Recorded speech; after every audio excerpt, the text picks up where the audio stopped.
Mesdames, Mesdemoiselles et Messieurs, bonjour. Merci de nous recevoir chez vous à Perspective et Prospective, le Congo, la Renaissance. Aujourd'hui, nous abordons un sujet autour de la rétrospective sur l'actualité congolaise tout à fait récente, une actualité tumultueuse. Et pour en parler, nous recevons Monsieur Félix Bakunda Pelé, que vous connaissez déjà. On va assister, n'est-ce pas, à beaucoup de nos émissions. Monsieur Félix Bakunda Pelé est politologue et consultant, expert international. Alors, sans plus tarder, nous allons accueillir Monsieur Félix Bakunda Pelé. Félix, bonjour. Bonjour, Serge Thomas. Comment ça va? Bien, toi? Ben, ça va très bien, merci. Merci. Et merci d'accepter notre invitation. Et j'en profite aussi de remercier nos téléspectateurs et internautes qui nous font le bonheur de nous suivre ces derniers temps. Alors, sans plus tarder, Félix, l'actualité s'est accélérée ces derniers temps en ce qui concerne le Congo-Brazzaville. Tout à fait. On a entendu parler des Panama Papers. On va en parler.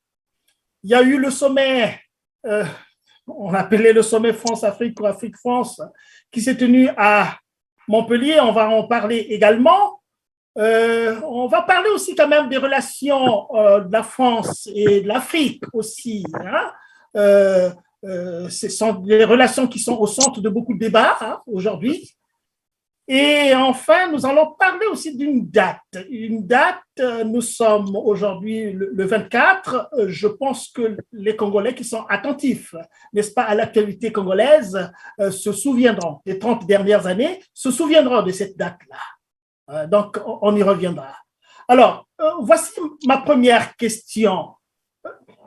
Félix, il s'est passé à Montpellier un sommet assez particulier entre la France et l'Afrique. On connaît la tradition de ces sommets France-Afrique depuis 1973 avec le président Georges Pompidou.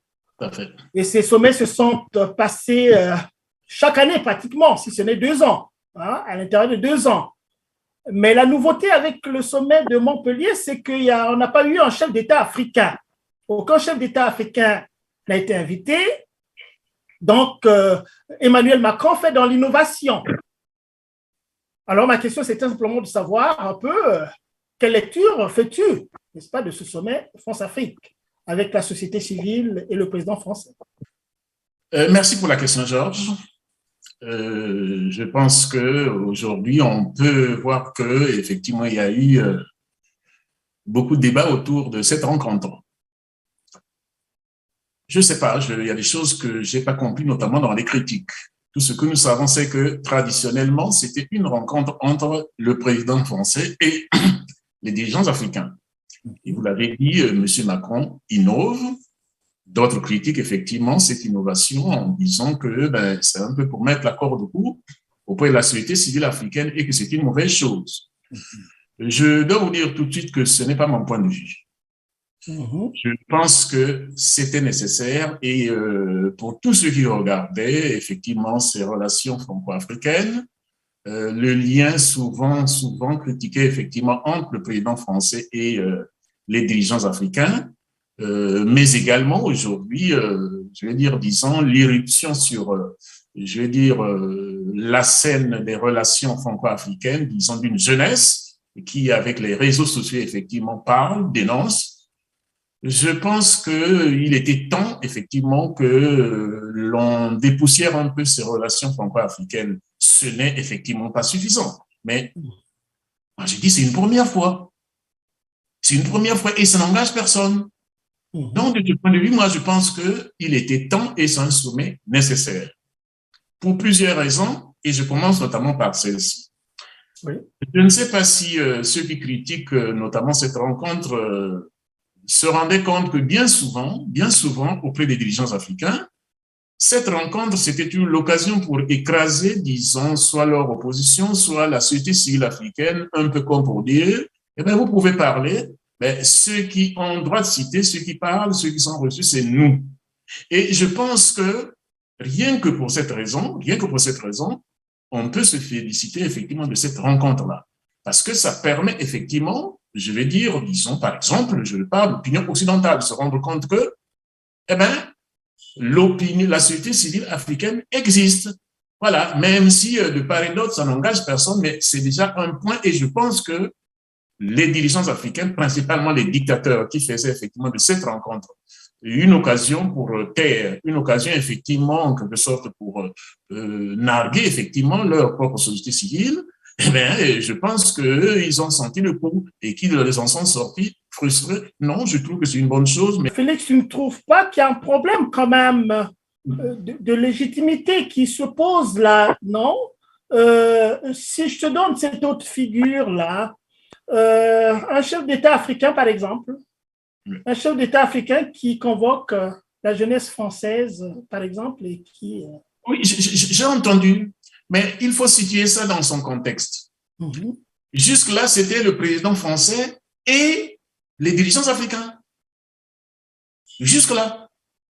Donc, je dis pour une fois, on dit on substitue aux dirigeants africains, eh bien, la société civile. Et pour une première rencontre, je dis bien pour une première rencontre. Donc, c'est une rencontre inaugurale. Je disais depuis très longtemps ceci, cher Georges, que quand on regarde l'histoire postcoloniale, donc des pays africains, il y a eu 60, et puis 30 ans après, il y a eu 90. 90, nous le savons, c'est la bolle. Et nous avons déjà dit que la bolle, c'était une façon d'adapter effectivement ces relations-là par rapport au nouveau contexte. C'était pas forcément comme certains l'ont pensé, disons pour, je veux dire, la démocratie, non. C'était effectivement pour le président François Mitterrand de trouver une autre façon de mieux satisfaire ses intérêts parce que, effectivement, les intérêts, je veux dire, disons la France, parce que, effectivement, il y avait une bonne nouvelle qui était celle, effectivement, de la fin du mur. Donc, on peut penser que 30 ans après, c'est-à-dire donc 90, 2020, nous savons que tout ceci était prévu en 2020, mais que pour la crise sanitaire que nous connaissons tous, tout ce qui était en 2020 était décalé. Il faut d'ailleurs rappeler que jusqu'en 2020, il était prévu une rencontre avec les dirigeants africains et que c'est entre-temps, donc effectivement en raison de ce décalage, que finalement la donne a changé. Bon, donc on se dit que normalement, après 30 ans, c'est-à-dire 60, 90, 90, 2020, eh bien, je veux dire, disons, la donne a forcément changé. C'est d'ailleurs un peu plus vite que cela.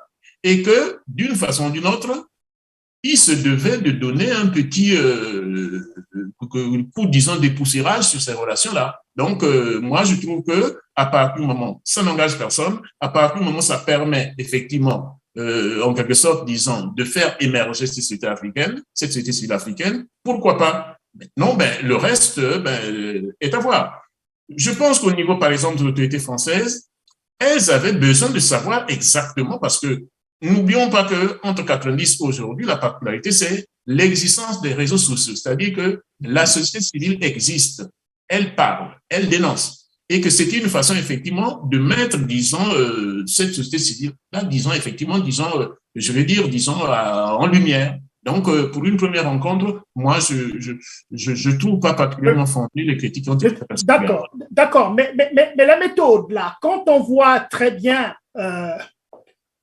la France, les chefs d'État africains et de l'autre côté, la société civile, il y a une césure là. C'est-à-dire la France que l'on sait par ailleurs quand même qu'elle a bien marqué l'état des dictatures africaines jusqu'aujourd'hui. Ouais. C'est-à-dire que la France a entretenu des rapports quasi organiques avec ses chefs d'État africains jusqu'à ce qu'on a vu tout récemment avec cette nouvelle façon que Macron est en train d'instruire quand même. Et donc, je voulais simplement savoir, oui, mais qu'est-ce que cette société civile-là, qu'est-ce que cette diaspora, malgré capitalisant cette rencontre-là, comment est-ce qu'ils peuvent impacter vraiment le changement de la situation en Afrique? Est-ce que, voilà, c'est quand même, on aurait bien pensé peut-être que la meilleure façon soit les chefs d'État africains, d'accord, un sommet de chefs avec les chefs d'État africains, en incorporant la société civile et aussi la diaspora dans un même mouvement. Ce serait bien, non? C'est une possibilité, mais je pense que pour une rencontre inaugurale, D'accord. je suis sûr que, disons, d'abord, ça marque parce que les dirigeants français, disons, qui viendront après, seront d'une façon ou d'une autre obligés de voir, c'est-à-dire que s'il faut ou non reconduire effectivement cette rencontre-là, parce que ce sera au moins pour, je veux dire, disons, soit les observateurs, soit la dite société civile africaine, une marque, c'est-à-dire qui permet effectivement de classer dans un sens. Donc, je suis sûr que c'est une rencontre inaugurale et puis la suite, je veux dire, va forcément changer. Mais je venais également de dire que, enfin, mais parmi les chefs d'État africains qu'on reçoit, il y en a même qui n'étaient pas élus. Nous savons que la grande majorité n'est pas élue ou n'est pas bien élue. Il y en a qui parfois venaient de faire un coup d'État et puis ils sont reçus. Donc, je ne suis pas sûr que ces dirigeants africains, en parlant effectivement des relations d'État à État, ces dirigeants africains qui, parfois ou souvent ne sont pas élus, bon, soient plus représentatifs que, effectivement, disons, la société civile africaine. Voilà. Donc, moi, je pense que pour une première fois, on peut, disons, uniquement observer et se dire, bon, mais voilà, que la société civile africaine soit invitée, qu'elle s'exprime, qu'elle dise ce qu'elle pense. Et d'ailleurs, je pense que, objectivement, on se rend compte que les jeunes qui sont exprimés ont été directs, ils ont été clairs. Ils n'ont peut-être pas, je veux dire, dans toute la complexité, dit exactement tout ce qu'il faut, mais de façon générale, ils ont montré ce qui les habite. Voilà, on peut discuter sur tel ou tel aspect, effectivement, est-ce que c'est comme ça qu'il fallait le dire? Est-ce que tel thème, bon voilà, je ne vais pas pour le moment rentrer sur le fond. Oui, c'est ça. Moi, j'ai entendu certains, je vais dire, certains dire, oui, retirer les armées françaises qui sont en Afrique, ça peut se discuter. J'ai entendu certains dire, oui, vous avez mis la Libye dans tel état, bon, ça peut se discuter, est-ce que, forcément, voilà. Bon, mais en gros, franchement, sans aller sur le détail de chacune des questions, bon, moi, il y a quelque chose que j'ai remarqué, mon cher Georges, et souvent les Africains ne s'en rendent pas compte. C'est le réflexe du bouc émissaire. Moi, je ne sais ce que dire. Est-ce que cette ingérence, cette prépondérance de la France, ce n'est pas, je vais dire, l'inertie de l'Afrique elle-même et particulièrement la société civile africaine? Moi, je suis de ceux qui pensent qu'un président français, c'est d'abord et avant tout le représentant et le défenseur des intérêts de la France. Et qu'on ne peut pas demander à un président français, comme au président de n'importe quel pays, de se faire le défenseur des intérêts africains. Non, c'est le défenseur des intérêts de la France et il vient effectivement pour cela. Et si la société civile africaine, si les dirigeants africains sont honnêtes, sont organisés, c'est à eux de dire, voilà notre stratégie, voilà ce que nous voulons. Et c'est effectivement en confrontant effectivement, je vais dire, disons, les stratégies ou disons l'organisation que l'on veut effectivement, disons, dont on veut user pour la défense, c'est vrai qu'on arrive à un compromis. Mais moi, je constate que bien souvent, les critiques portées, par exemple, disons, contre le dirigeant français, consistent à dire, oui, c'est les intérêts. Mais bien entendu qu'il est là pour les intérêts de la France. Vous allez reprocher effectivement à un dirigeant français de défendre les intérêts de la France, mais c'est à vous de défendre les vôtres et de trouver effectivement la stratégie pour les défendre. C'est cela. Voilà. Oui, Félix, je comprends très, très bien ce que vous dites là. Mais regardons un peu, bon, on va terminer avec ce point parce qu'on a d'autres points qui arrivent. La France est soucieuse, elle le dit ouvertement, hein, elle le dit ouvertement. Elle est très soucieuse de la stabilité dans les pays africains. Hein? Elle est soucieuse de la stabilité. Et parfois, elle justifie le soutien aux dictateurs pour sauvegarder cette stabilité. Mais moi, je dirais qu'il y a une autre stabilité qu'on peut obtenir par d'autres moyens que par une paix armée, si tu veux. C'est-à-dire qu'on peut laisser les Africains peut-être se cogner entre eux et aboutir à une forme de stabilité beaucoup plus construite, beaucoup plus immanente. Une fois qu'on s'est bataillé au Congo, on a entendu certains responsables politiques dire « Ah voilà, comment il y a une expression là, ils disent que plus jamais cela ». Hein, plus jamais cela. Une fois qu'on arrive à cette observation, plus jamais cela, ce qui veut dire qu'on s'est battu hier, mais on a compris qu'on s'est battu pour rien, pour briser simplement la nation. Et maintenant, on va créer une nouvelle configuration des enjeux et de l'enjeu et des enjeux politiques qui va désormais nous éviter d'aller vers cette déstabilisation-là. Voyez? Bon, donc cette France-là qui est soucieuse de la stabilité des pays africains pour ses propres intérêts, il faut le dire quand même, David, pour ses intérêts, parce que des pays européens ont dit aussi, il n'y a que la France qui a ce type de rapport avec l'Afrique. Les Italiens se sont levés, les Allemands se sont levés pour critiquer la France. Tu vois un peu? Donc, ma question, c'est de savoir, quel est ton point de vue là-dessus, hein, surtout sur la recherche de la stabilité. Et je veux te donner encore cet élément pour te donner l'occasion de répondre. Il y a un député français, M. Nadeau aussi, hein, qui était très, très, très critique vis-à-vis de l'approche que Macron a adoptée là. Hein. Sa critique est assez acerbe là-dessus. Oui. Mais les critiques, j'en ai suivi beaucoup. Mais revenons par exemple sur la question que tu soulèves, Georges, la question de la stabilité. Bon, moi-même, je l'ai déjà critiqué. C'est quoi la stabilité quand effectivement les dirigeants qui sont en place, effectivement, torturent puis humilient effectivement leurs concitoyens? Donc, moi, je dis, quand effectivement la société civile est invitée, c'est l'occasion effectivement de le dire de manière peut-être informelle, la plus informelle, mais de manière ouverte, pour dire, mais enfin, mais nous, la stabilité, on la voit autrement. On la voit autrement, c'est-à-dire que, bon, personnellement, j'ai déjà dit, la stabilité, eh bien, on la trouve, on la recherche, on la trouve effectivement dans la démocratie, pas dans le maintien des dictateurs. Je l'ai déjà dit. Hein? Donc, la meilleure façon d'assurer la stabilité en Afrique, ce n'est pas d'entretenir les dictateurs, ce n'est pas effectivement d'installer des dictateurs, mais effectivement d'assurer le respect de la démocratie. C'est mon point de vue. Bon, maintenant, quand la société civile est invitée et qu'elle arrive, bon, c'est en clair, par exemple, de façon plus ou moins confuse, les jeunes gens qui ont parlé l'ont dit à leur façon.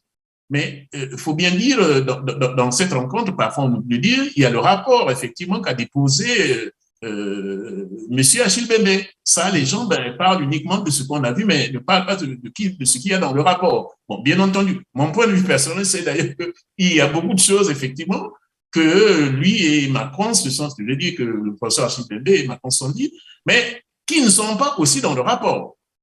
Parce que je pense que on ne connaît pas tous les dessous, effectivement, disons, de cette rencontre. On ne les connaît pas tous, parce que la rencontre, disons, a été précédée d'ailleurs, disons, par, la rencontre, disons, de Montpellier était précédée par des échanges entre le président Macron et, disons, Achille Mbembe. Quand je dis Achille Mbembe, c'est pas lui seul. Il y a eu quand même une équipe derrière lui. Bon, donc, je pense qu'il y a des choses qu'on trouvera dans le rapport qui répondent effectivement à certaines critiques. Il y a ce qu'on ne trouvera pas dans le rapport, mais qui existe, mais ce qui est vrai.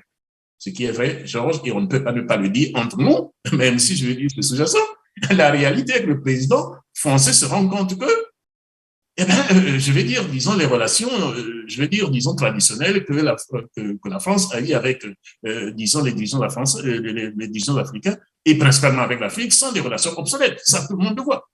Hein, qu'il est temps que ça change. Maintenant, comment le faire? Moi, je pense que c'est dans le comment faire qu'il a invité effectivement cette société civile. Bon, les gens peuvent dire, hein, tout ce qu'ils peuvent dire en ce qui concerne, par exemple, je vais dire, disons, la proximité de l'élection présidentielle française.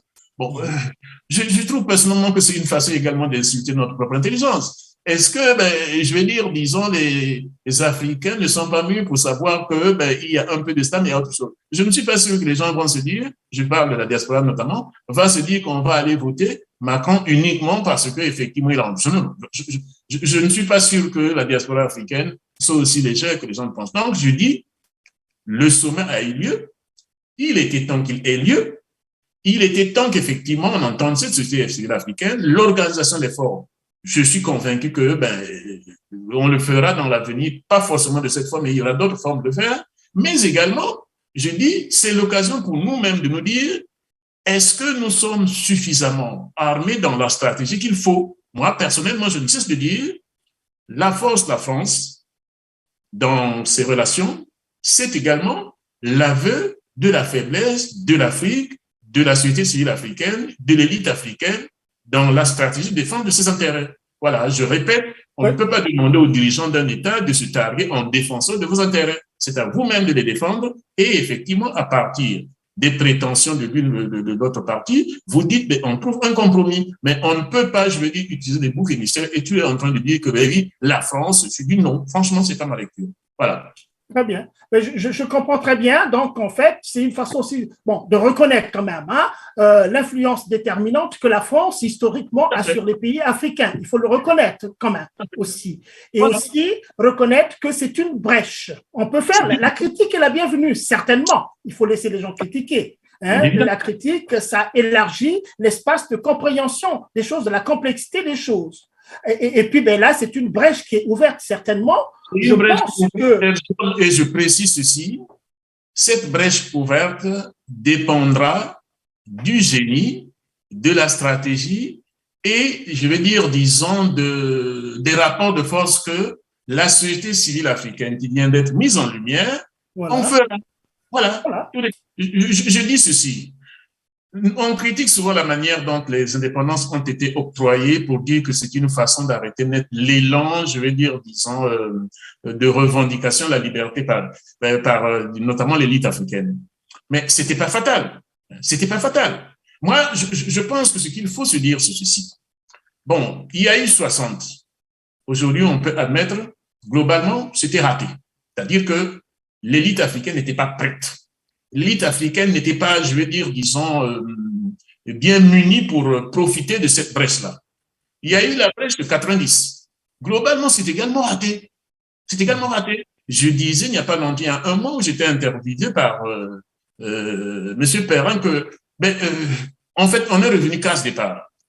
Et nous savons, pour tous ceux qui ont l'habitude de regarder les critiques, effectivement, que l'on fait à l'Afrique, c'est de dire, le plus souvent, l'Afrique rate toujours le coche. Mais là, c'est, je vais dire, une brèche, tu as bien dit, c'est une brèche qui a été ouverte.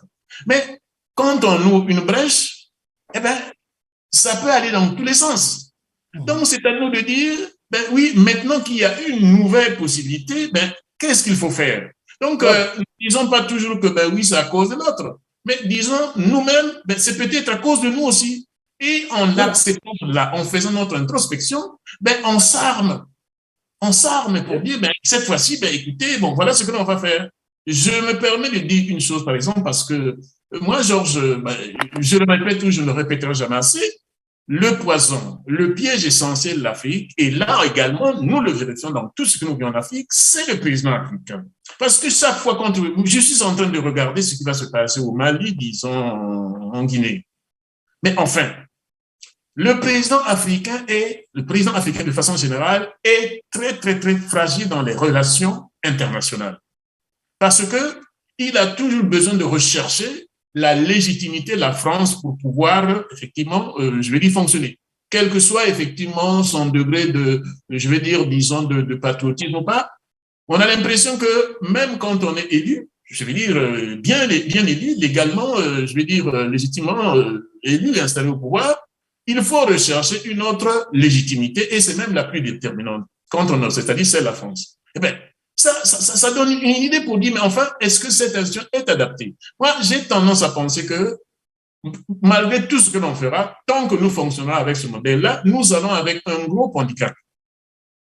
Nous allons avec un gros handicap. Donc, ça montre que nous n'avons pas suffisamment réfléchi sur la stratégie, que nous ne sommes pas suffisamment armés, que nous n'avons pas suffisamment tiré les leçons. Donc, 60, 90, ça a été globalement des ratés. Ça arrive donc 2020, au lieu de dire, un instant, maintenant qu'il y a une nouvelle brèche, qu'est-ce que nous faisons? Qu'est-ce qu'on fait? On réutilise, on ramène encore, disons, la théorie du bouc émissaire pour dire, c'est la France, c'est la France. Non, c'est pas mon point de vue.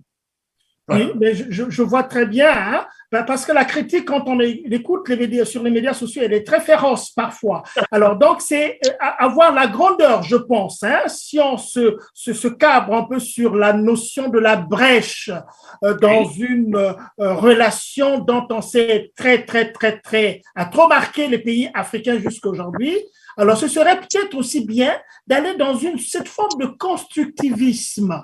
Ce constructivisme qui demanderait aux sceptiques, ceux qui portent la critique féroce, de se rapprocher de ceux qui étaient avec Macron pour essayer de voir un peu l'ensemble des stratégies et prendre, n'est-ce pas, capitaliser cette occasion où la jeunesse africaine s'est exprimée et s'est très bien exprimée en apportant, n'est-ce pas, des éléments du discours et de la discussion qui, évidemment, sont au creux, au centre, n'est-ce pas, des préoccupations qui sont les nôtres. D'autant plus que la rencontre a eu lieu. Et nous connaissons, d'habitude, la sagesse dit, à quoi bon pleurnicher sur le lait renversé? La rencontre a eu lieu. Et que, elle a eu lieu, premièrement, elle n'engage personne. C'était une rencontre. Et ensuite, je dis ceci, il n'y a pas de fatalité. De la même façon qu'il n'y avait pas de fatalité pour 60 ou 90, il n'y a pas de fatalité pour Montpellier, pour la rencontre, la toute dernière rencontre. Donc, je dis, c'est une brèche qui est ouverte. Tout dépend de ce qu'en feront les Africains, la société civile africaine. Voilà. Selon leur génie, selon effectivement leur savoir-faire, selon les rapports de force qui seront créés, eh bien, effectivement, ils peuvent donner une orientation autre que celle que, par exemple, qu'on lui souhaite. Voilà, donc c'est ce que je dis. Voilà. C'est ça. Oui, on va. Félix, on va. Voilà, je termine, pardon. Si Macron qui lui est venu avec une stratégie, écoutez, la société civile africaine, les Africains de façon générale, n'utilisent pas, disons, cette brèche, effectivement, pour atteindre ce qu'ils veulent, ils ne peuvent s'en prendre qu'à eux-mêmes. Ils peuvent s'en prendre qu'à eux-mêmes. C'est une brèche qui est ouverte et on peut tout y mettre. Voilà. Donc, moi, j'invite tous les Africains à se dire, ça y est, le forum a eu lieu, enfin, la rencontre a eu lieu. Au lieu, disons, de critiquer, essayons effectivement, à partir de cela, dire, mais voilà, pour la prochaine, par exemple, on n'a pas dit qu'il y aura, disons, une prochaine fois. Voilà, on ne l'a pas dit. Donc, il peut se dire, nous, battons-nous pour une prochaine fois, pour une prochaine rencontre. Et puis, voilà, utilisons effectivement cette rencontre pour introduire des éléments qui n'ont pas été débattus, pour dans la forme, effectivement, introduire des nouveautés, pour dans le fond, effectivement. C'est ça. Mais pourquoi commencer par dire non, voilà. Il y a quelque chose, par exemple, que moi, je me dis, les gens qui critiquent n'ont pas regardé. Est-ce qu'il se pose la question de savoir dans quel état d'esprit peuvent se retrouver les dictateurs africains qui utilisaient ces rencontres effectivement pour écraser leur propre position? Quand ils voient effectivement, je veux dire, une partie de l'élite africaine elle-même en train effectivement de tirer à boulet rouge sur cette rencontre, ils se disent, voilà, nous n'avons même pas à critiquer, laissons effectivement l'élite africaine elle-même effectivement se contredire pour démontrer que, voilà, parce que les premiers déçus, c'était les dictateurs africains. Donc, quand ils voient effectivement une partie de l'élite africaine elle-même en train de tirer sur ce sommet, je me dis, voilà, le tour est joué. Donc, moi, je trouve que c'est pas la bonne façon de faire. Franchement. Oh, c'est très bien, c'est très clair, Hein? Moi, je note la brèche qui a été ouverte et dans laquelle les Africains, d'une manière générale, devaient s'engouffrer pour porter, n'est-ce pas, leur doléance. Et puis, pour terminer ça aussi, je m'en voudrais de ne pas évoquer cela. On se rappellera quand même quelques années en arrière, un certain François Hollande, qui, mordicus, discours de Dakar sur les traces de Sarkozy, il est venu à la rectification, a déclaré clairement que évidemment il n'y aura aucun soutien, n'est-ce pas, aux dictateurs, et ça nous a poussé à espérer, surtout pour le cas du Congo-Brazzaville, et quelque temps après, voilà, le même François Hollande qui sert écoutez, Sassou Nguesso peut changer la constitution, mais il appartiendra au peuple, aux populations de répondre. Tout à fait. C'est bien plus grave que ce que tu dis là, Georges. Moi, j'ai suivi, disons, la campagne présidentielle de Hollande en 2012. Le 30 avril 2012, à Bercy, Hollande dit ceci. C'est-à-dire, c'était une semaine avant le deuxième tour. Il dit ceci, c'était un dimanche. Et la prochaine élection, c'est-à-dire le deuxième tour, devait avoir lieu le 7 mai. Il dit exactement ceci. Le 7 mai sera une mauvaise nouvelle pour les dictateurs. C'est lui qui le dit, exactement comme tel. Et on se dit, enfin, on espère que c'est pas comme par le passé où c'est des bons mots qui sera conséquent. Et s'annonce donc le sommet de Dakar, il faut bien le dire, parce que tout juste avant le sommet de Dakar, il y a eu le président Compaoré qui est renversé.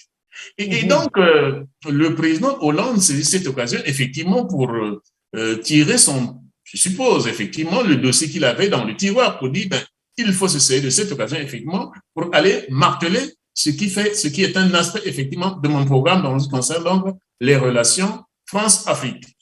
Avant d'arriver à Dakar, devant RFI et France 24, il dit exactement que, ben oui, à bien voir, et c'est pas par hasard que quand tu dis que ben, c'était particulièrement les Congolais avaient les raisons de se réjouir, on avait l'impression qu'effectivement, ben, tout était essentiellement focalisé sur le Congo, puisqu'il disait bien que ceux qui ont effectivement, disons, atteint l'âge, disons, limité par la conscience, ceux qui ont fait leur mandat, le Congo, honnêtement, objectivement, était particulièrement visé. Donc, il le dit d'abord en France, et quand il arrive, disons, à Dakar, il le martèle.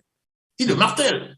Et nous savons d'ailleurs que, pour ne rien cacher, je veux dire, disons, notre despote à nous n'a même pas terminé effectivement le sommet. Il est parti avant pour montrer à quel point effectivement il se sentait indexé, même s'il y a eu d'autres, le président Nkurunziza et bon nombre de dirigeants africains qui n'étaient pas d'accord. Mais en fait, lui, il se sentait particulièrement visé. Et quand arrive effectivement, disons, le 21 octobre 2015, il change effectivement de discours en disant le président Sassou Nguesso peut effectivement consulter sa population, etc., etc. Bon, voilà. Non, ça a été bien plus grave. Le président Hollande termine son dernier voyage en Afrique entouré des pires dictateurs. Au mois de janvier 2007, le dernier voyage en Afrique, il le termine entouré des pires dictateurs, puisqu'il avait à ses côtés Sassou Nguesso, Ali Bongo, etc. Bon, voilà. Donc, et puis, le fils Yadema. Bon, donc, ça, je pense que de lui-même, je ne sais pas comment est-ce qu'il le voit, mais enfin, ça a été effectivement, je vais dire, disons, la pire démagogie d'un dirigeant.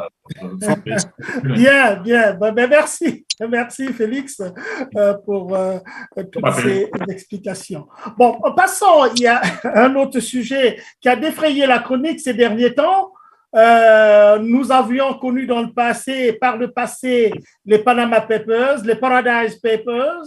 Nous avons connu, toujours en rapport avec le Congo-Brazzaville, beaucoup de scandales financiers impliquant les responsables politiques congolais. Et voilà qu'il y a eu dernièrement les Pandora Papers. Les Pandora Papers, où le président congolais Denis Sassou Nguesso a été directement cité, directement impliqué, avec définition claire et nette de cette criminalité portée par le président congolais, entre guillemets. Mais ce qu'on a constaté aussi, c'est vrai que ce n'est pas seulement le Congo qui est impliqué, c'est le monde entier. Il y a beaucoup de responsables dans le monde entier qui ont été impliqués. Alors, le constat que je fais, c'est que de ces responsables politiques et non politiques impliqués, qu'on a cités nommément, personne ne s'est levé pour démentir quoi que ce soit. Et curieusement, seul le Congo-Brazzaville, au très haut niveau, est sorti pour critiquer et aller jusqu'à menacer de poursuites judiciaires.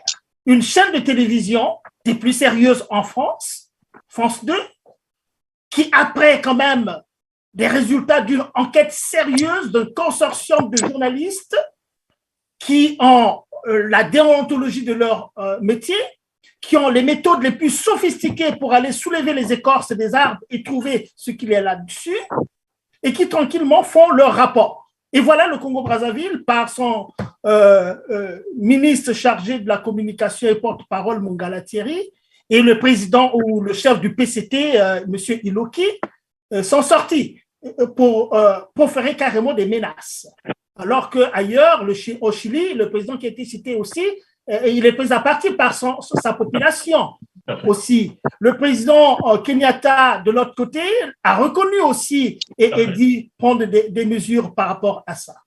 Alors, je ne veux pas trop en parler. je voudrais t'entendre là-dessus, Félix. Je voudrais d'abord dire ceci, Georges. Évidemment, je suis beaucoup l'actualité congolaise sur ces questions-là. Moi, quand j'ai d'abord entendu, disons, cette affaire de Pandora Papers, je me suis dit, ça m'étonnerait que le Congo n'y soit pas. Et puis, évidemment, ça a été confirmé. De fil en aiguille, j'ai pensé à autre chose d'abord. L'année 97, un journal, un hebdomadaire français, aujourd'hui disparu, qui s'appelait L'événement du jeudi. Dans un numéro du 12 au 19 mai 97.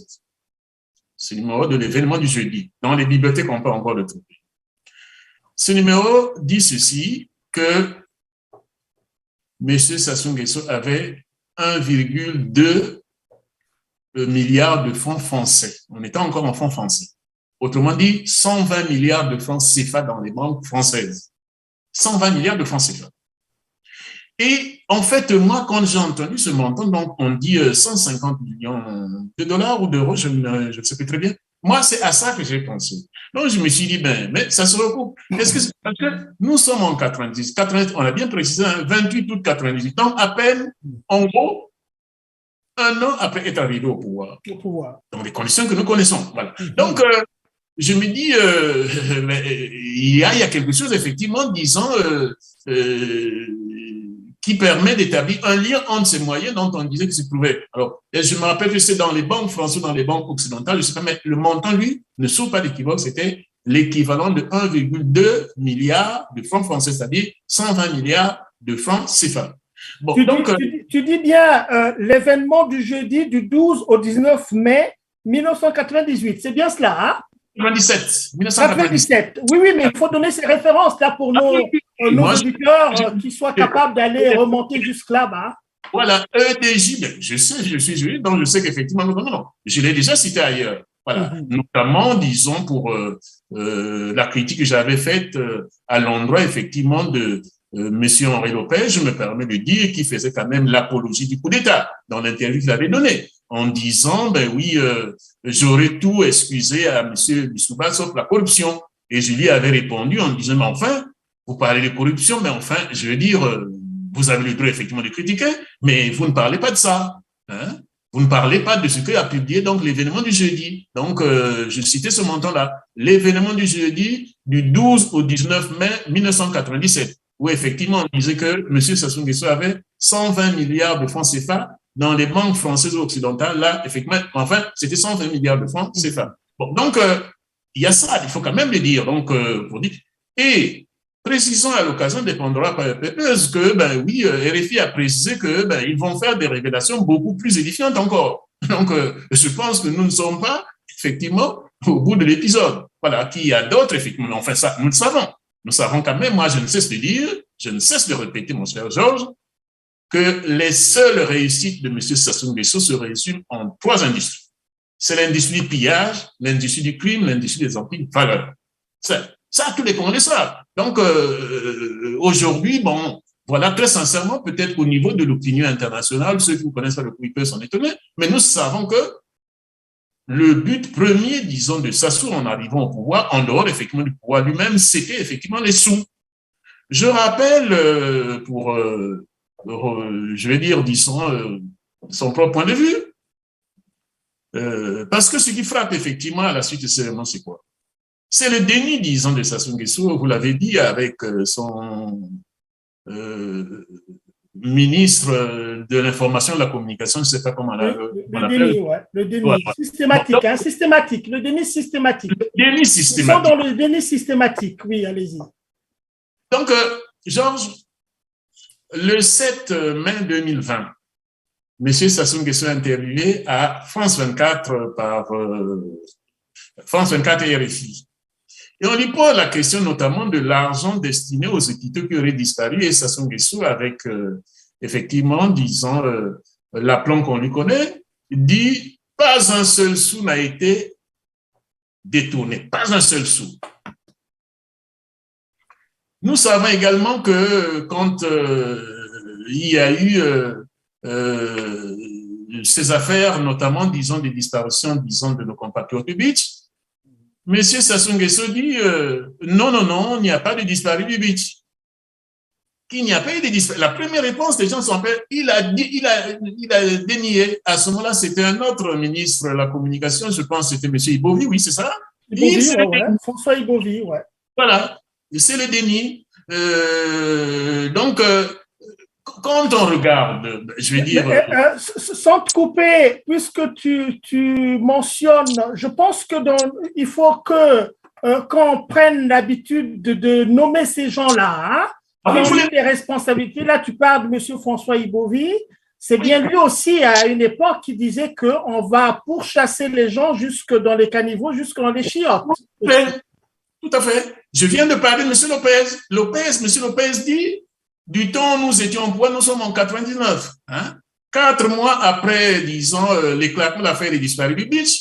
Donc, 8 mois après, disons, les événements de décembre 2018 à la Congo, 14 mois après le fameux coup d'État qui a ravagé, effectivement, disons, notre démocratie naissante, M. Lopez fait l'apologie du coup d'État et du crime. Il dit, de notre temps, il n'y a jamais eu cela. Donc, il justifie le coup d'État. Il dit, de notre temps, nous étions au pouvoir, c'est impossible. Il dit, je pouvais tout pardonner à M. Lissouba, sauf, disons, la corruption. Voilà. Bon, donc, alors que, un an avant, donc j'ai dit bien un an avant, l'interview, lui, il la donne effectivement, disons, en août 99, dans Afrique internationale, numéro 326, je précise bien, juillet-août, c'est un numéro double, juillet-août 1998, donc numéro 326. Lui, il dit de notre temps, cela n'a jamais existé. Et moi, je lui rappelle effectivement cette information de l'événement du jeudi pour dire, mais enfin, 120 milliards de francs CFA, ce n'est pas rien. Mais en même temps, il va soulever, il parle, disons, des disparus de 65. Je lui dis, mais enfin, mais là, nous sommes, disons, il y a des disparus du Beach. Il y a effectivement le dizaine de milliers, de façon pour plus, Sassou lui-même dit que c'est au moins 10 000 morts qu'il y a eu par rapport, effectivement, aux événements d'octobre 97. C'est lui qui le dit. Voilà. Et bon, il venait donc d'arriver, entre-temps, les événements qui sont par Congo en décembre, disons, 2018, décembre, disons, 98. Et là, 4 mois auparavant, il venait d'éclater l'affaire des disparus du Beach. Monsieur Lopez n'hésite pas à faire l'apologie du coup d'État et du crime. Voilà. Donc, je dis déjà, dès ce moment-là, on est dans le déni parce que lui-même, il précise, M. Lopez dit que c'est le président qui m'a donné la mission. Il le dit dans l'interview que l'on peut aujourd'hui trouver sur Internet, puisque la dernière fois que j'ai rappelé cette note critique de l'affaire à son endroit, j'ai joint effectivement le journal, effectivement, disant qu'il avait diffusé. Donc, la particularité du système français, le système congolais, du système politique congolais, avec effectivement, je vais dire, disons, ces lieutenants, avec effectivement, disons, ces chargés de communication, dont ceux que je venais de citer, c'est le déni systématique. Et on peut multiplier, on peut aller plus loin si l'on veut. Et donc, qu'est-ce que moi je constate? Mais ça veut dire que même sur les points sur lesquels, par le passé, on accordait du crédit à M. Sassou Nguesso, notamment sur l'affaire de Marien Gbagbo, aujourd'hui, on peut se poser des questions. Oui, pendant que nous y sommes, ouais. On peut se poser des questions. On se rend compte que le mensonge sur lui est systématique. OK, voilà. Voilà. C'est un mensonge systématique que même sur des aspects sur lesquels nous lui avons, enfin, je veux dire, personnellement, moi, je me suis toujours dit, il est possible qu'il l'ait fait parce qu'il a montré quand même sa nocivité, sa toxicité, mais je n'avais pas de preuve. Aujourd'hui, quand je vois que nous avons tous suivi, effectivement, je vais dire, disons, l'interview à sa gloire faite par François Soudan sur, effectivement, la vie et le pouvoir, je pense que c'est comme ça que c'est intitulé, la vie et le pouvoir. Voilà. Et il lui pose la question et droit dans les yeux, il dit non, c'était mon ami, c'était mon frère, mais voilà, tout. Donc, il fait là également le déni. On peut se poser la question. C'est le corollaire de son déni systématique. Voilà.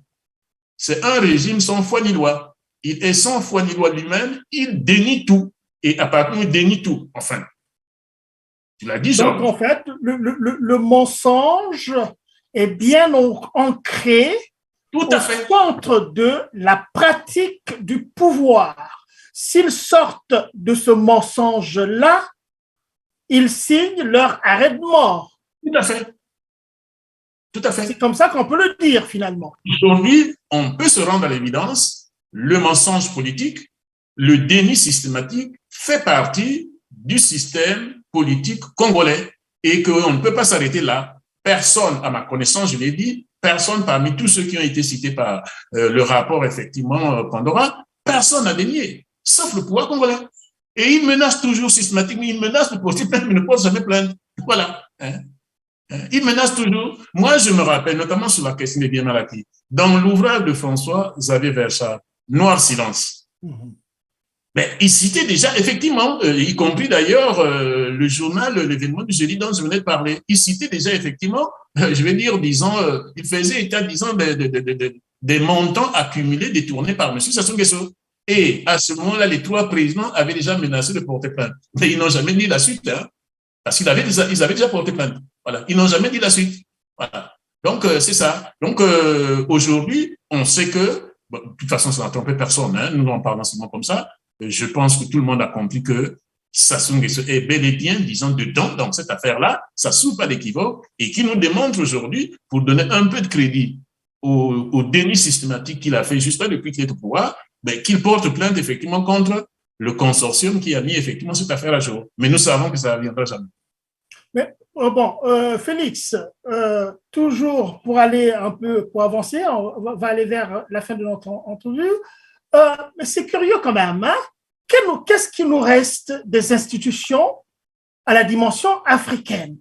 Comment peut-on imaginer que l'Afrique ait été inerte par rapport à tout ce chambardement-là, tout ce bombardement d'informations qui ont quand même secoué pas mal de gens, de citoyens africains en tant que tels? Et pourtant, on pouvait se dire, mais écoutez, au niveau régional ou sous-régional, on pouvait avoir des institutions qui pouvaient réguler quand même un certain nombre au niveau des nations, non? Qu'est-ce que tu en penses là? Mais Georges, on a souvent dit que l'Union africaine, par exemple, c'est le syndicat des dirigeants africains. Des chefs d'État, des dictateurs. Bon, moi, personnellement, j'ai toujours dit, mais est-ce que les gens se rendent compte que l'Union africaine est plus présidentialiste que les États africains? L'Union africaine, cette institution est plus présidentialiste, c'est-à-dire que c'est beaucoup plus contrôlé par les dirigeants africains que ceux-ci ne contrôlent leur propre État. Sinon, genre, on l'a dit dernièrement, il y a un petit mois, j'ai offert effectivement une interview sur la question de la recrudescence des coups d'État en Afrique. Et on constate que les dirigeants africains, quand ils font effectivement des coups d'État conventionnels, l'Union africaine ne dit mot, ou presque. Quand ces dirigeants, disons, arrivent par la force, ça ne dit pas grand-chose. Même les dirigeants africains n'ont même compris que, enfin, je vais dire, disons, nos putschistes ont compris que, oui, ils vont critiquer 1 semaine, 2 semaines, et après, ben, ça va passer. Bon, donc, je dis ceci, Georges. La question de Pandora Papers, c'est également une autre démonstration. Parce que c'est beau, disons, de critiquer la France sur ceci, cela. Ben oui, je dis, mais les montants, en ce qui concerne, par exemple, Sassou Nguesso, sont astronomiques. 150 millions de dollars, je veux dire, de 150 millions de dollars par an et pendant 18 ans. Wow. Pendant 18 ans. Pendant 18 ans. C'est-à-dire, à peu près, disons, soit 75, oui, c'est ça, oui. Donc, oui. 100 milliards de, si c'était en euros, je me rappelle si c'était en euros, en dollars. Si c'était en euros, ça veut dire 100 milliards de francs CFA par an. Si c'était en dollars, ça veut dire à peu près donc 75 milliards. C'est énorme, genre. 75 milliards par an multiplié par 18 ans. Mais on a tous les problèmes résolus là. Absolument. Donc, ce n'est pas, je vais dire, disons, un détail. Et quand on regarde que devant cette situation, ni les organisations sous-régionales africaines, du genre, disons, la CEAC ou, disons, la CEDEAO, ni l'Union africaine ne disent mot. Mais nous avons là, effectivement, je vais dire, la cause de nos problèmes. Hein. Sur les vrais problèmes, les institutions africaines sont le plus souvent inertes. Alors que c'était l'occasion de dire, ben, écoutez, ça vient d'arriver, ben, ça vient de tomber, qu'est-ce qu'il faut faire? Oui. Hein. Donc, mais est-ce que c'est vrai, est-ce que c'est vrai, Félix? Est-ce que c'est vrai? On l'entend souvent, mais toi, vu ta position, tu peux nous donner peut-être la bonne information. On a entendu dire que l'Union africaine était financée par l'Union européenne. Tout à fait. Or, Bon. Ah oui, c'est vrai. Comment c'est possible? Ah oui, disons, une partie, effectivement, du budget de l'Union africaine, effectivement, disons, vient de l'Union européenne. C'est tout à fait vrai. Ah ouais. Voilà. Ah oui. Oui, donc, ce que ça signifie, ce que ça implique. Quand on sait que la main qui donne, c'est effectivement celle qui contrôle. Oui. Bien entendu, il y a une partie, effectivement, qui vient des États africains, mais une grande partie vient, effectivement, de l'Union africaine. De l'Union européenne, pardon. Voilà. Voilà. Donc, face à tout ça, Félix, on va vers la fin. On a encore abordé un point sur la date du 24 octobre. Bon, perspective et prospective. Donc, face à une telle situation, est-ce qu'il y a espoir? Est-ce qu'il y a espoir? Où se trouve l'espoir pour les Africains? Parce que si l'Union africaine, quelque part, est financée par l'Union européenne, et on sait très bien que beaucoup de nations européennes, évidemment, maintiennent leur économie sur l'exploitation des pays africains, et notamment surtout la France, mais les autres également aussi. Bon, est-ce que vraiment on va se défaire de cette... Georges, c'est une question importante. Je dis, nous marchons sur la tête, Georges. Nous savons tous que ce n'est pas l'argent qui manque. Je pense que si les dirigeants africains sont conséquents, l'Union africaine peut être totalement financée par les États africains. L'Union africaine peut être totalement financée. Mais on peut dire si on était conséquent, Georges. Nous avons parlé notamment des questions de l'armée. Nous avons parlé, disons, des questions comme celle, effectivement, des organes. C'est-à-dire, bon, je prends tout simplement, je vais dire par transposition, quand voilà, une idée qui est beaucoup plus éclairante, Georges. La France se caractérisait par des doublons. C'est-à-dire que, plusieurs régions, alors que, effectivement, on pouvait, sur certains grands services publics, établir, par exemple, un service public régional. Pendant longtemps, ça a été en débat. C'est peut-être, disons, l'un des points positifs, disons, de Hollande, qui a réduit, effectivement, le nombre de régions de 22 à 13. Donc, pour dire, un instant, ça permet de faire des économies. Donc, on pouvait se dire qu'il y a notamment sur la question de l'armée, sur la question, par exemple, disons, des transports, etc., on pouvait dire qu'on peut installer des grands services publics régionaux, ou alors, par exemple, disons, en matière d'armée, puisque nous en avons parlé dernièrement, on pouvait dire, par exemple, pour effectivement établir la confiance entre les États, par exemple, d'une sous-région, qu'il peut y avoir, par exemple, une armée sous-régionale. Mais la condition, c'est que nous soyons démocratiques. Si effectivement on n'a pas d'armée sous-régionale, ni même d'armée régionale, mais c'est tout simplement parce que l'armée est au service, disons, d'un dirigeant.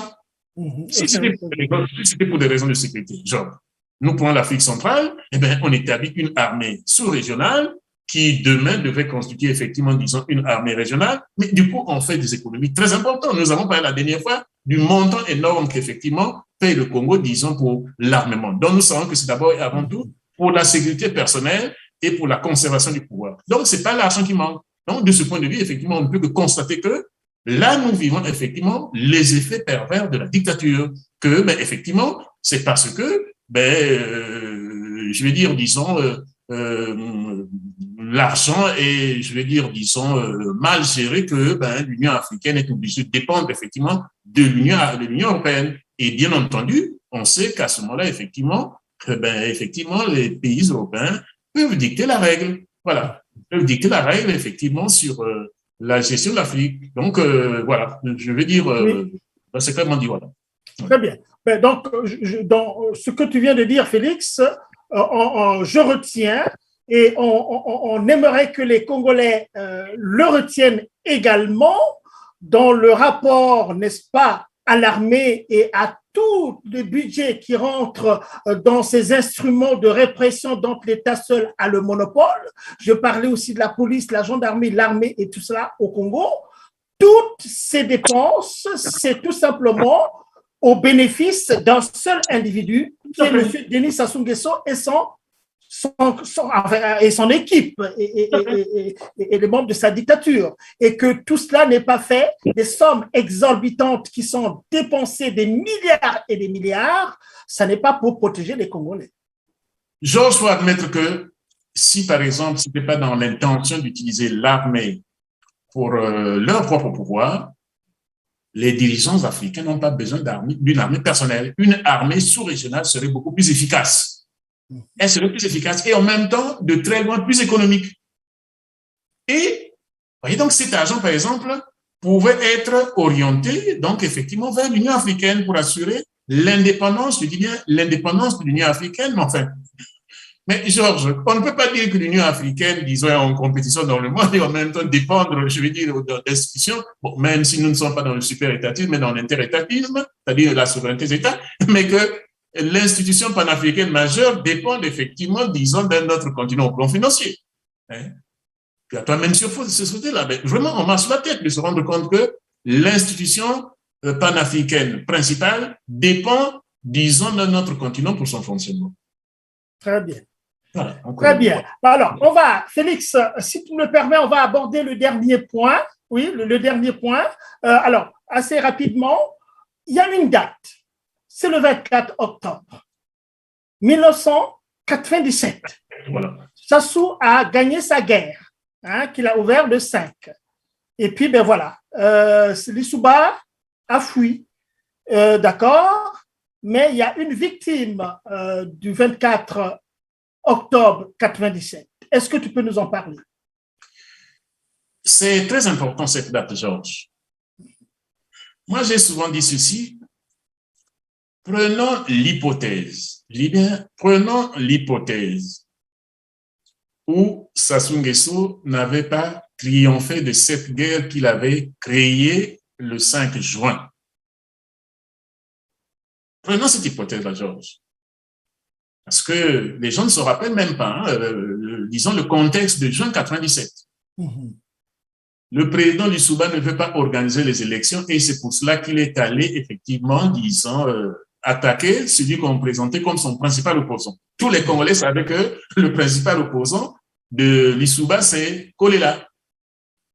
Mais je ne sais pas où est-ce que vous étiez. Moi, j'étais en France à ce moment-là. Le 5 juin 1997, c'est Patrick qui présente l'information à TF1. Mm-hmm. Et on exhibe l'ouvrage de Sassou, le Mongui, la souris, je ne sais pas quoi. Là. Pour dire PPDA, que c'était PPDA, je me rappelle. PPDA, je me rappelle très bien. Voilà, le soir, je suis devant la télé en train de suivre le journal et puis, il annonce cette information. Rappelons quand même que TF1, c'est Bouygues, hein, donc ce n'est pas un hasard. Bon, donc, on présente cette information et on dit maintenant, il est allé à son principal, disons, opposant, parce que effectivement, il n'est pas sûr de gagner cette élection. Donc, je dis, prenons l'hypothèse où effectivement, disons, pas le hasard des choses, parce que moi, j'ai toujours dit, contrairement à toutes les controverses que j'entends, mais d'abord, quand tu es au pouvoir, tu ne gagnes pas une guerre, disons, tu ne peux pas gagner une guerre. Mmh. Tu es président, tu ne gagnes pas une guerre, disons. Voilà. Donc, voilà. Donc, je dis, c'était impossible puisque derrière, c'était pas Sassou, il y avait effectivement des intérêts étrangers.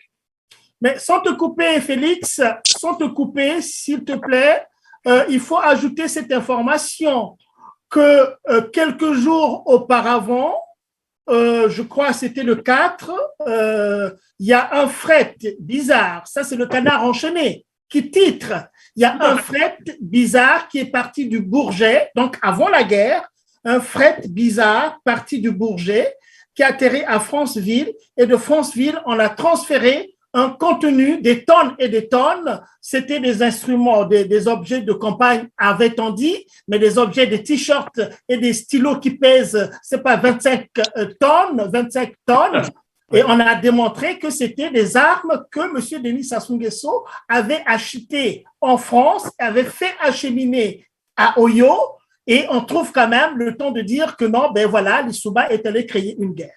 Voilà. Je voulais que tu intègres dans ton analyse cela aussi. C'est important. En fait, je vais de l'idée qu'aujourd'hui, je pense que, sauf les gens de mauvaise foi, d'abord, il y a eu énormément d'écrits.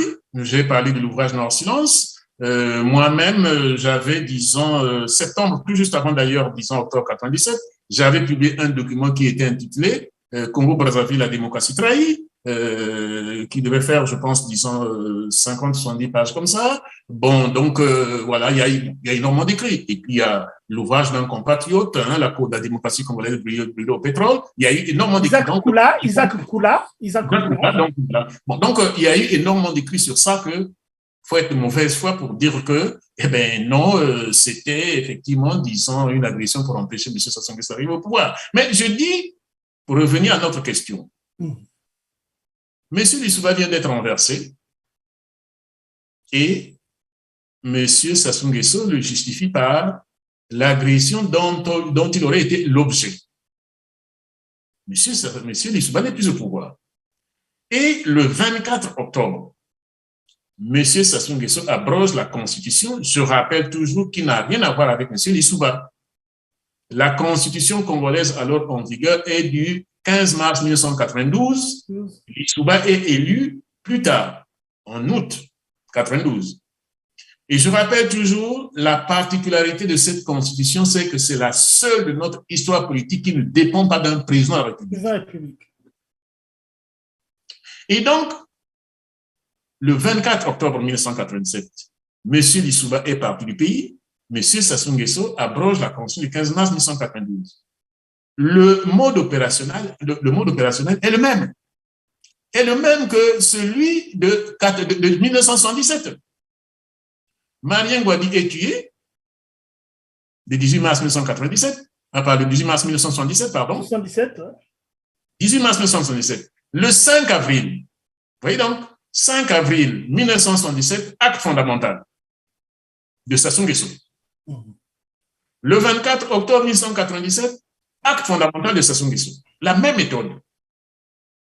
M. Sassou Nguesso, en 1977, se dit que non, il assure la continuité du régime de Marien Ngouabi. Mais il tord le cou à la Constitution du 24 juin 1973 qui existait. En 1997, il y a la Constitution du 15 mars 1992 qui n'a rien à voir avec Lissouba, dont il dit qu'il l'a agressé et que, ben voilà, il fallait effectivement de faire. Mais voilà, une fois de plus encore, il abroge la Constitution et remplace par l'acte fondamental du 24 octobre 1997. Même mode opérationnel. Mais ce qui est beaucoup plus important, c'est que, du moins pour ceux qui ne trichent pas, ceux qui, je vais dire, sont sérieux, la preuve est donnée que ça a été bel et bien un coup d'État bien ourdi, au-delà de tous les éléments que l'on de la préparation, tout ce qui a été dit, tu viens toi-même de citer effectivement, toutes les révélations que le canard enchaîné a fait, mais il y a eu autre chose. Nous étions en train de parler du déni systématique de M. Sassou Nguesso. Quand effectivement il y a l'événement, disons, du 5 juin 1997, le gouvernement, la veille, a dénoncé un coup d'État. Et M. Sassou Nguesso, égal à lui-même, dit ceci: on m'accuse d'avoir voulu faire un coup d'État. C'est absurde.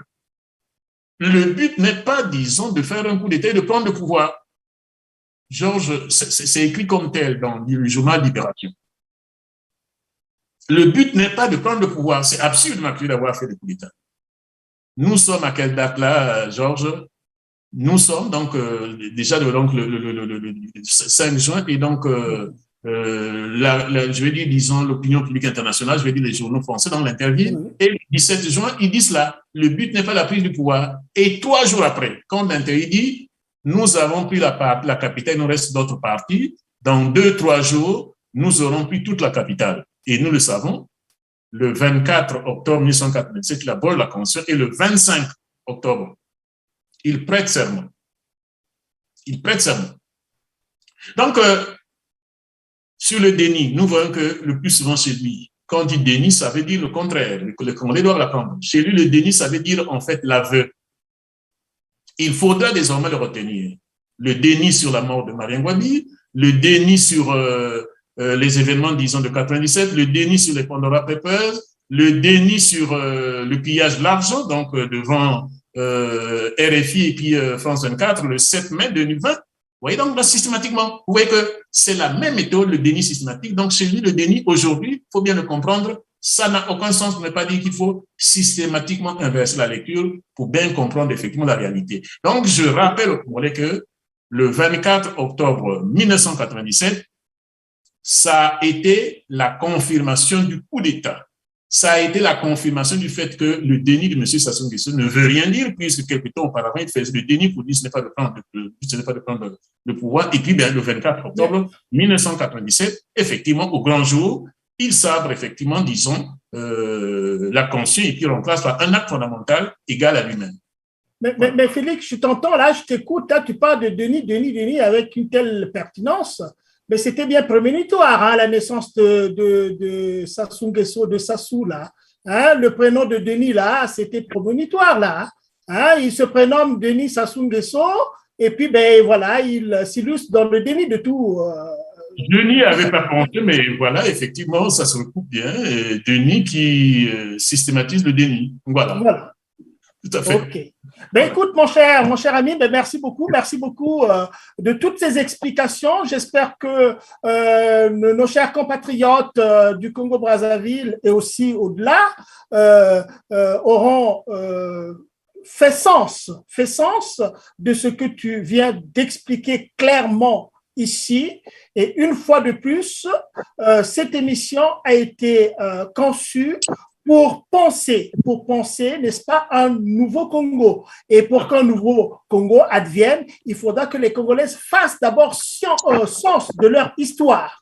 Et leur histoire, ce sont les acteurs qui ont été au centre de cette histoire depuis les 50 et 60 dernières années. Et parmi ces acteurs, il y en a qui sont encore très, très forts au centre du pouvoir aujourd'hui et qui utilisent les mêmes méthodes. Tu l'as bien décrit ici, notamment dans les actes fondamentaux et tout cela. Et que pour changer la donne, eh bien, écoutez, les Congolais doivent se prendre en charge. Ben, merci Félix, c'est très gentil de ta part. Nous savons compter sur toi et c'est sûr que pour les prochaines fois, nous compterons encore sur toi chaque fois que l'occasion se présentera. Merci, nos chers internautes, de nous suivre et de nous encourager à continuer, n'est-ce pas, avec cette émission. Merci et à la prochaine fois. La prochaine fois. Merci.